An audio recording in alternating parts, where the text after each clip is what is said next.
set to go now. Race number 2. Gates open. They're up and racing. Platinum Garden. Moving up is Vivere on the outside, expecting Kaitlin, then followed by Our Solemn Prayer.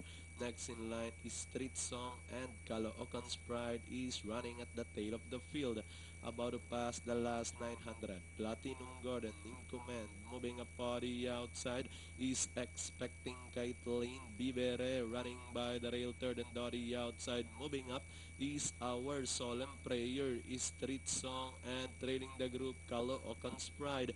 Past the last 600, it's still expecting Kaitlin in command by about 2 lengths, followed by Platinum Garden in second, and running in third, Our Solemn Prayer. Bibere, the top favorite, is fading out, moving up by the rail, Street Song and Caloocan's Pride.